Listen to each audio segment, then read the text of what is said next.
Alright, so I'm going to be showing how to activate the internet recovery mode on most Mac computers, okay? So first what you want to do is with your computer off, you press Command Option R while you're turning, and then turn on the computer. So press the power button and then immediately press Command Option R. If you're using a PC computer, this is the command button. The Alt Option key is the same. So this is the command button, and then R, of course, is R. But yeah, if you have the Mac keyboard, it'll be Command Option and R. You press and hold that. Then it will start the internet recovery. If you're using wireless, it'll ask you to sign into your Wi-Fi. It'll have that globe spinning, and then it will do this. So it takes quite a while, but that's how you get to internet recovery mode, okay?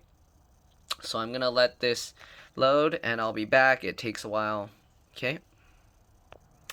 Alright, once you finish that, it'll have this where you can reinstall. I'm surprised it's actually going to Big Sur. Oh, okay. So Big Sur is the latest one. So it's kind of interesting it's giving you that option. So first what you'd want to do if you have a new hard drive or if you're writing over everything, if your OS is just not booting up, you can just install the OS on top. And most of the times it will keep your data intact. But if you don't have a backup, you might want to create a backup before if you can get your computer working.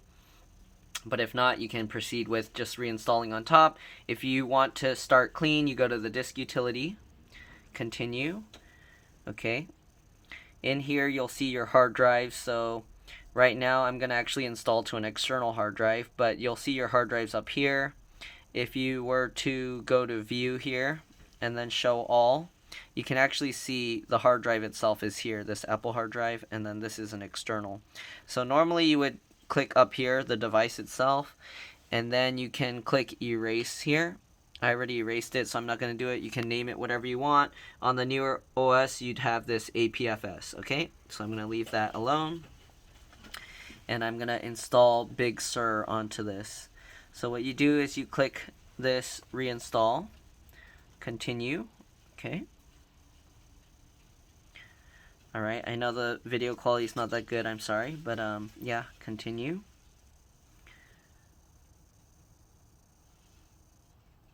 Okay, let it go.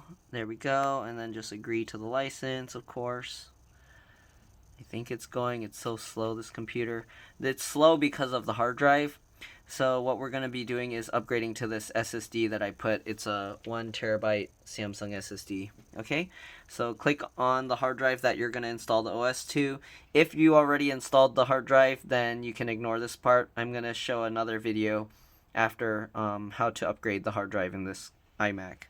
Alright, so I'm going to just do that. Sorry, it's really blurry, but continue.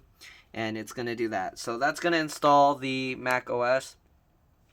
And the reason I'm doing it externally like this is because after it finishes the install, it'll ask me if I want to migrate data over. And basically I'm going to tell it to pull data from the internal drive onto the SSD. And this is connected with a SATA to USB adapter.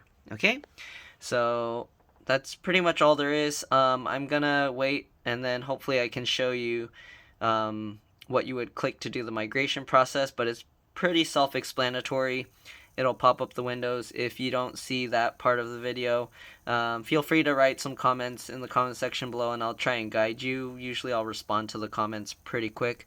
But yeah, I don't think it will make sense for me to show that process because it's self-explanatory. You just click through and it'll say migrate data from another Mac hard drive or PC or whatever. So yeah, but this is pretty much it. That's how you would do the recovery and install the OS. I guess Apple now is making it install the latest OS from the internet recovery because this computer only had Catalina on it. But yeah, hopefully this video helped you at least to get your Mac back up and running if you were got your system corrupted or something like that. But yeah, thank you for watching. Make sure to like and subscribe, help others find these videos, and I'll see you in the next one. These are customer computers, so if you're wanting me to show other things on these computers, I don't own them, so I won't have them anymore after you see these videos. But yeah, hopefully I'll be able to help you in the comment section, and I'll see you in the next one. Alright, bye.